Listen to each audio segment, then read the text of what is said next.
বন্ধুরা, আমার চ্যানেলে তোমাদের সকলকে স্বাগত। আজ আমরা ক্লাস 8-এর রায়ান মার্টিন প্রশ্নবিচিত্রা থেকে ভূগোলের প্রথম পর্যায়ক্রমিক মূল্যায়নের 6 নম্বর স্কুল সলভ করব। প্রথম প্রশ্ন, ক্রোফের সীমা ও নিভের সীমার মধ্যে অবস্থিত বিযুক্তি রেখাটি হলো রেপিত্তি।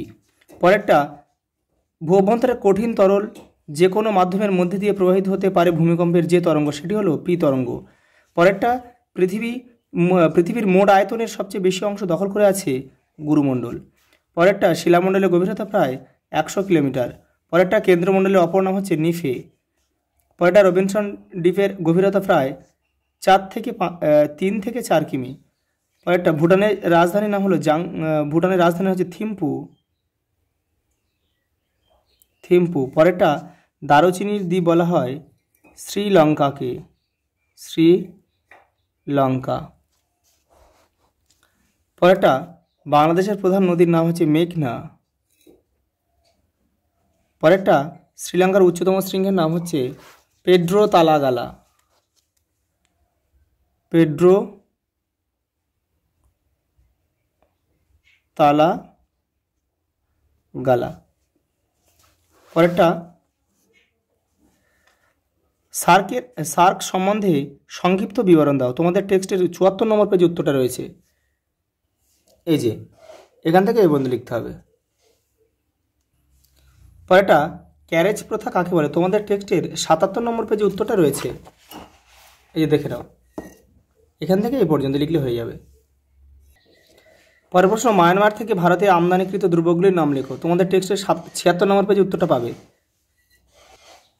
এই যে টিন, সীসা, দস্তা, টাংস্টেন, এছাড়া মূল্যবান পাথরও আছে, তার মধ্যে পদরাগমণি রয়েছে, এছাড়া সেগুন রয়েছে, এই যে সেগুন।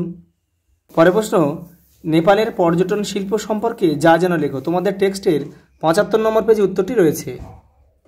এই যে দেখে নাও, নেপালের পর্যটন শিল্প, এখান থেকে এই পর্যন্ত লিখতে হবে। পরের প্রশ্ন, অপসারী পাতসীমানাকে গঠনকারী পাতসীমানা বলা হয় কেন? এই যে অপসারী পাতসীমানাকে গঠনকারী পাতসীমানা বলে কেন, এখান থেকে এই পর্যন্ত লিখতে হবে। পরের প্রশ্ন, ভূমিকম্পের প্রাকৃতিক কারণগুলি উল্লেখ করো।